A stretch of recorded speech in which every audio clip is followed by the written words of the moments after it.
There once was a Halloween, long, long ago. Around 4,000 years ago, to be exact. Where basically there was this tribe. These orange tribe. And they basically didn't like this blue tribe. But this blue tribe every year had this festival at the like to call Samhain, which we now call Halloween.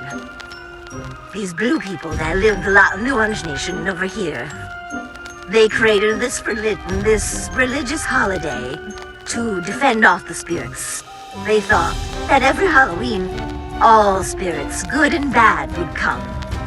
So, they thought that when the sky was out and the sun was bright, that's when the good spirits came. They would hold festivals and give out food and even play a bit of dress-up.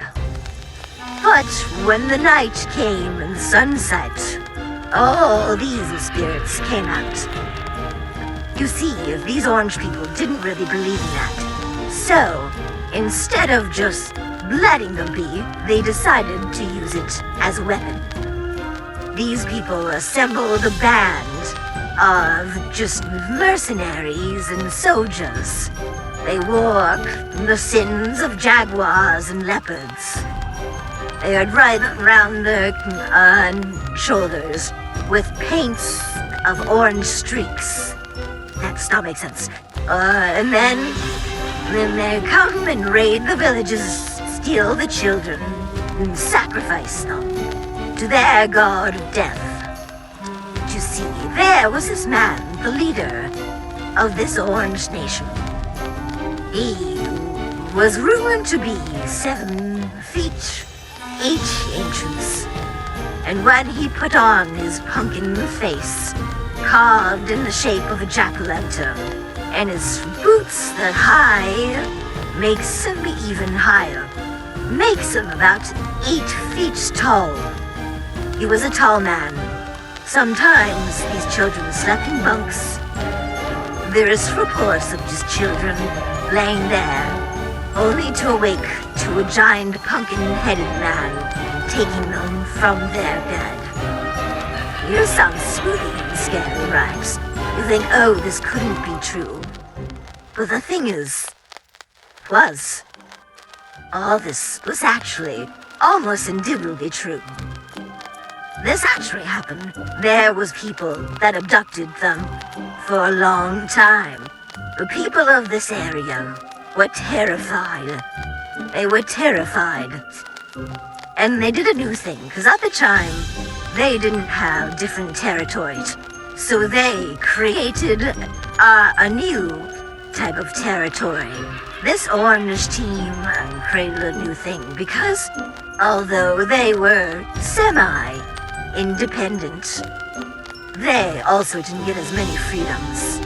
Because they were really just a colony. Colony right next door. This was the first of their kind, trying to manage new people. How scared they were. They would just reproduce for every Halloween. And more would be taken. They tried leaving sacrifices. That's the only thing that could stop them. So houses would leave out sacrifices every night of Halloween. But any house that did not leave out a sacrifice for any reason, the children were taken. Sometimes even the adults. Nobody was safe on Halloween. Nobody was safe. Nowadays, it's just some funny tradition where we go around and eat candy and have fun times playing dress-up. But back then, it was life or death. Back then, it was way more serious. Soldiers slowly rise. They would inform positions. Some people could be promoted to generals. The generals had swirls on the top of their cougar skins. And the lessers only had stripes.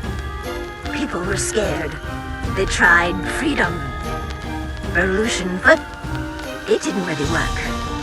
Because for all they knew, they were just the spirits. And you can't revolt against spirits. We can't. They had a stranglehold of this entire area. Everybody was scared. No one was safe on Halloween.